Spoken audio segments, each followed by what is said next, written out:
Welcome back. More moves by the Trump administration this week under the name of saving money and improving government efficiency.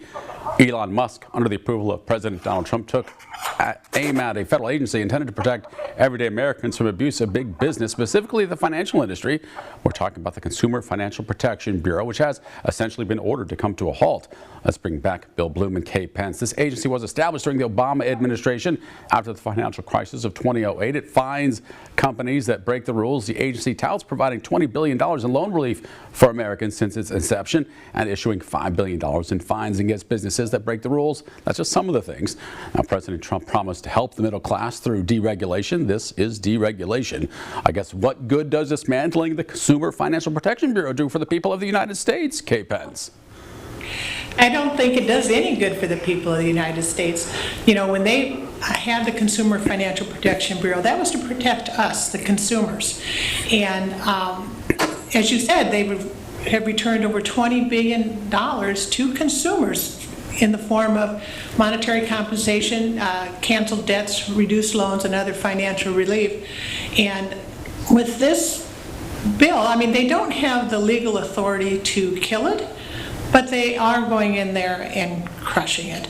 And some of the rules that they're stopping right now is the overdraft fee rule. And then also the removing medical debt from credit reports. And as far as a lot of people trying to get out of debt, trying to buy their first home, and they're weighed down by the medical debt. So most people thought that was a good thing. And as far as the overdraft fee, you know, the banks have a choice. You know, it can be $5 or what it actually costs them to process an overdraft, or they could disclose the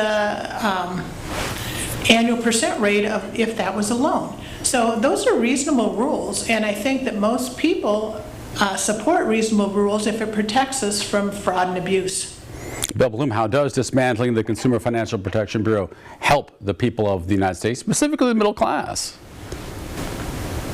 Well, I think Trump came in with the intention of shrinking government, and the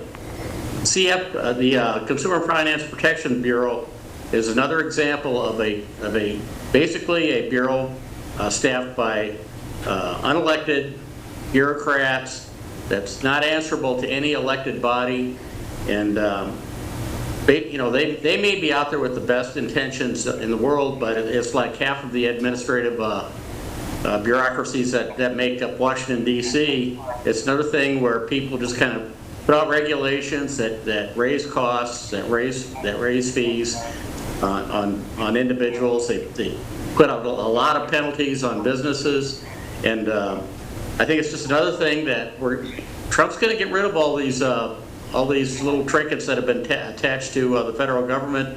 We're going to get down to a more bare bones government, and I think in the long run it's going to streamline government. It's going to make it less expensive, less burdensome on the people.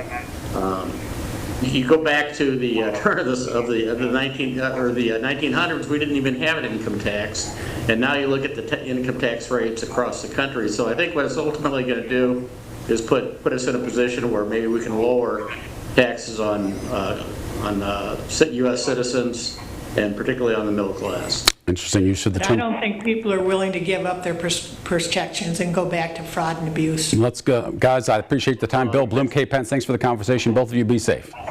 Now our question of the week. What do you think about dismantling the Consumer Financial Protection Bureau? Send your answer by email to fortherecord@whbf.com or respond to this post on Facebook at the local 4 News WHBF TV page on my page.